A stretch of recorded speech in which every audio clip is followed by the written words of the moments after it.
My man T, take us through it. What's the first thing top of mind for you this morning? Well, crude deli, we gotta start with the crude deli oil because we finally got a move out of it. Hey, so did finally get that move. We spoke about it last week. I was looking for that 62 area, and you can see we fell just shy of it. But I'm viewing this as a retracement, so still looking for this to get a continuation higher.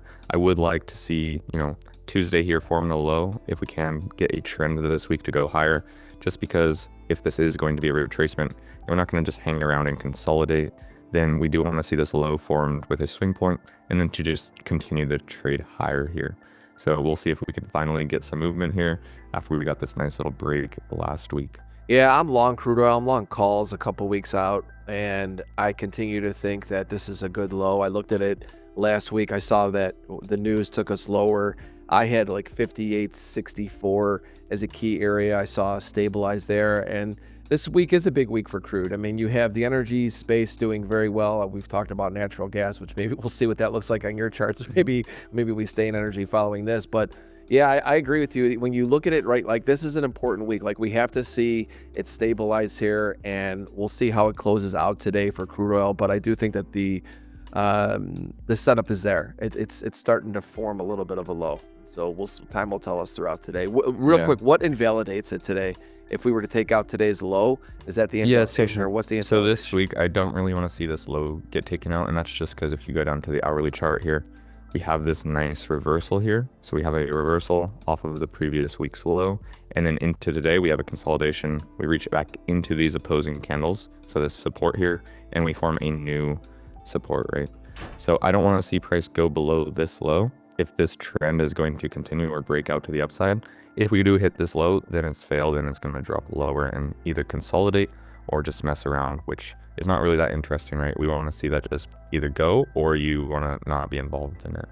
So taking a look at that, though, we can also take a look at gasoline, which is looking very similar, but then New York Harbor is actually the strength there. So you can also take a look at HO would be that ticker there. You want to take a look. It does have that strength, and you can see it has taken out this high. So we want to see this asset not reverse off of this high. And if it just continues to trend higher, then that will allow oil to also trend higher. So I think then we can go into dollar. We can take a look at bonds yields if we want. Dollar bonds both down, yields up. So I would be looking, my indicator puts on the screen, but if we are going to have this be a high, right, because we have the monthly swing point, we're going to get a continuation of this trend lower.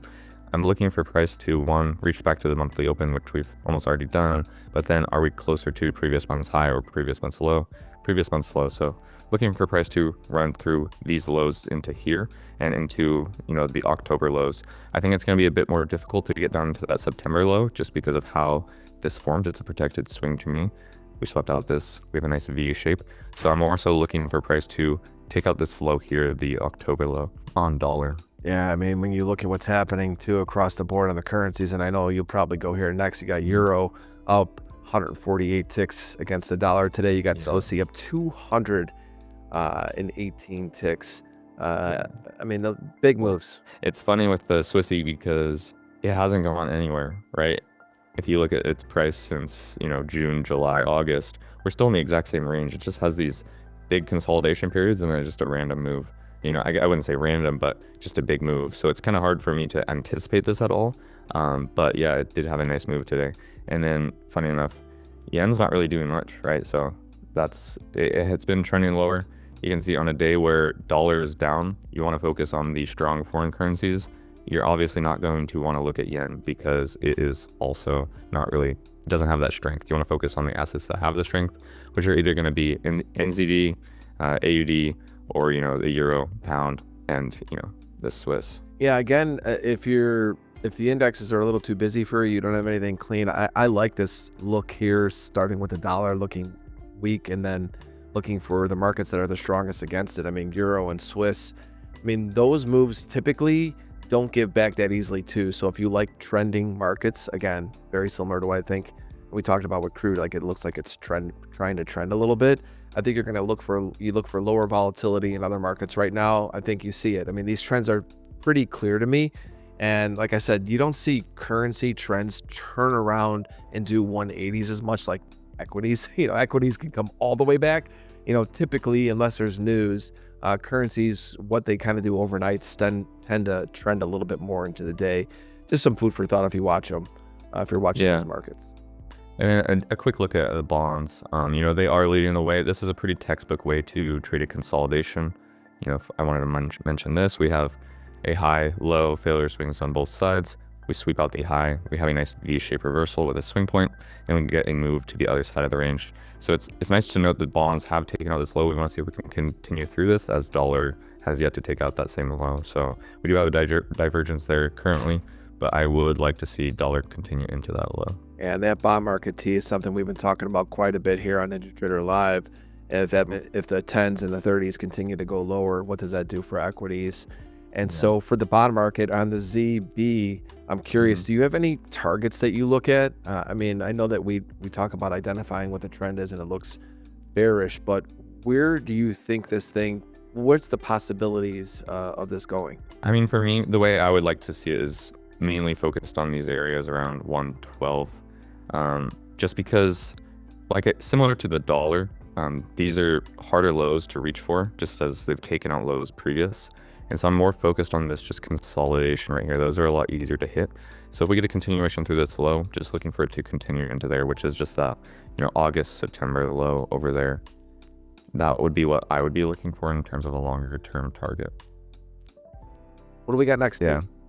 I mean, we can go into the ones that have been trending, you know, since I started on the channel here. We can take a look at gold and silver, and really it's just keep going higher, right? So you can see this is why I talked about it. It's not something I want to personally look to short, because like I said, what's high is just going to go higher. And so that's why I'm not trying to pick a high. But you can see if I'm looking to trade something like this, the only way I'm going to get in on this is something intraday and then holding it for a swing, right? So I'm not going to try to long somewhere in here, because where is my invalidation? So the only way to approach that is looking for these swing points on the daily and then looking to get inside these daily candles. So when we form a swing point, looking to trade the following candles. And so that is how I would approach it. So today would be one of those days, right? We reach into this gap here. We have a swing point that forms and then looking to trade that higher.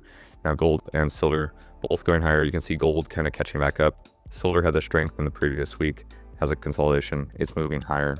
But really it's just, you know, if you want to try to trade it, you're gonna have to get an intraday. Otherwise, where are you going to manage your stops to? I mean, that's the hardest thing with the metals right now, right? I mean, it's like you look at them on the daily or the monthly and you're like, they're bullish as hell, but it's like when they pull back and the moves are so vicious, it's so difficult to trade. It's why I haven't really traded them. And I'm somebody who's not scared to put a little risk on out there, but it's like, you know, you get silver and gold, it's like, I mean, you know, I look for the invalidations. They're so wide, and you better hope that those trends keep continuing pushing forward. I like them for short-term day traders on the micros, everybody. But, you know, again, work your stops in that thing. It's just a beast. All the metals are beasts right now. MGC or SIL are those micro pickers if you want to check them out. But then we can now get into indices, or we can take a look at Bitcoin. Someone in chat asked about that. I mean, very similar, but really volatile. We're speaking about it here. We had a trend, and then this is a consolidation. So like we saw in bonds, if we're going to have a consolidation trade, how is that going to form? Well, we spoke about it here. Did we form a reversal off this high? We have a short-term, you know, reversal on the lower time frame, but this is a retracement. So we make a new high, and then now this is looking more like that V-shaped reversal. So if we're going to form a reversal off the previous month's high, where am I looking for this candle to go to? Well, we have a large range higher. So I'm just looking for it to go back to its intra-monthly lows or back to the monthly open. And then from there, depending on how we react, we can see into this area here. So I am bearish on the Bitcoin, and that would be also for Ethereum. Indices are one of those things where, once again, I don't like to fade the daily candle regularly. And if I do, I'm just looking back to the daily open. So taking a look at how it's forming, you know, this structure is not horrible in terms of looking back intraday to the upside, just because we didn't really form any high right in the week. So a lot of times when I see that, I want to see price return back to that weekly open to either put in its wick and then trade lower, or to open low and then have a bullish week.